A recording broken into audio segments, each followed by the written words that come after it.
I'm uh, I'm glad we accepted the invite. That ended up being pretty fun. And for a game that started out as kind of a trudge, it picked up in a hurry. And when it did, we saw some teams that have some really tough kids that definitely did not want their seasons to end. And I thought I had my team read right when it came to that, and I think I did have my team read right when it came to that.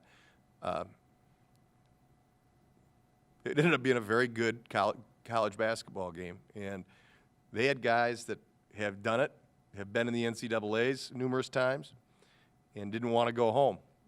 And we had a chance to close it out in regulation by making free throws, couldn't do it, but we would have missed out on all that fun, so I'm glad we missed them. Questions? Go ahead. Oh, sorry. So, Coach, when they hit that three to tie it 7-7 to go into overtime, what was going on in your head? Coach Will Brown said that they felt a little bit of momentum kind of going into overtime. What were you feeling? Well, first of all, we had discussions about fouling him there. But when he caught and squared so quickly, we had no chance to do that.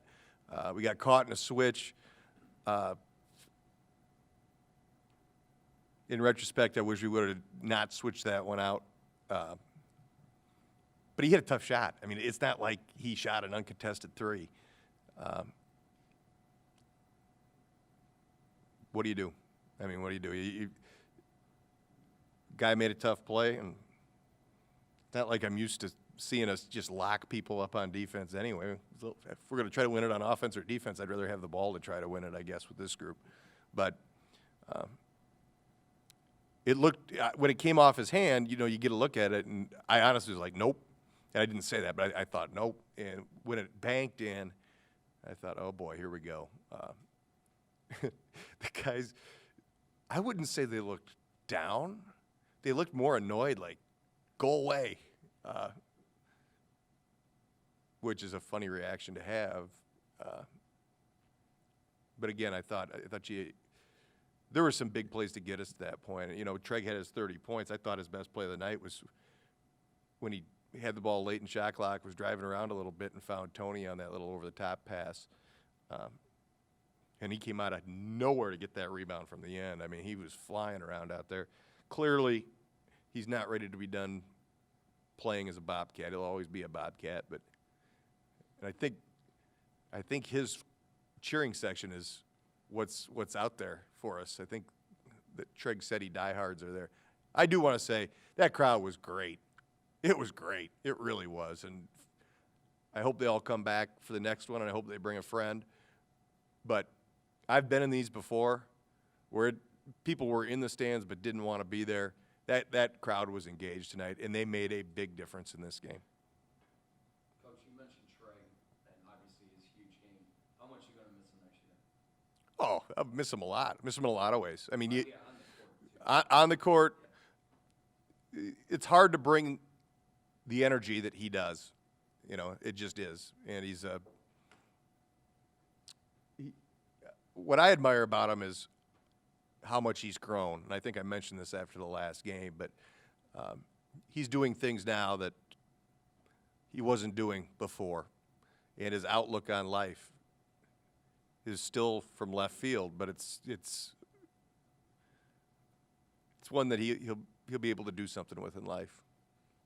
Coach, you play a lot more different rotations than usual tonight. More Kyrie, more Wadley, more Doug.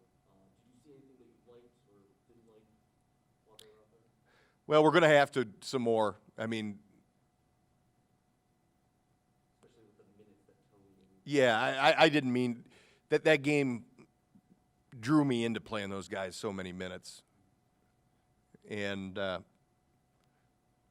Kyrie, 2 huge free throws. How about the ball finding him in that situation? 2 huge free throws. Knocks him down calmly. Looked good from 3 all night. Would have had a third 3 if they hadn't called a 3 on Treg, 3-second on Treg. But he had shot and released that one about the time the whistle came, for gosh sake. It was that's how we played at the beginning of the year, if you go back.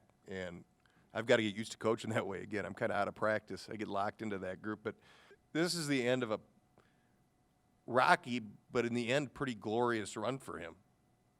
He's gone out like a champion. And I know for a fact that he got tangled up on purpose so he could go to the line right there. I know that for a fact. I've seen Treg too many times. You know what? I'm nothing but happy for him. And more importantly, he helped us win. Forget all that other stuff. He's flying all over the court tonight. But 11 for 19 is awfully efficient, and it just seems like he was never going to miss from three. And this is a fact. He got more shots up this summer than any kid in our program. That is absolute, and it's not close. Go figure. March looks kindly upon things like that. It does. Doesn't happen by accident. Treg last year would not have been able to do it this year he is. That makes me very proud to be his coach because that means he got better. And I'm not heaping any praise on us. I'm saying my job is to supervise his getting better, and there is no question that he is a much better player 1 year removed. Coach, was there anything you noticed about tonight's game that you'd like to improve on Yeah. in the next game? I thought we were borderline flatline defensively for a while there. You're riding a fine line. I can't make this miserable for these guys. But again, if your goal is to truly win a championship here, our help side was truant tonight. Certainly our rebounding could have been better, but that's their strength too.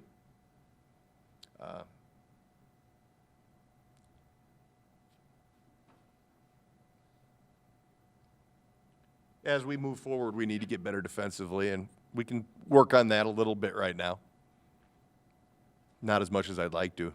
There's not a 3-hour practice in these guys' future for the rest of the year, I can promise you that.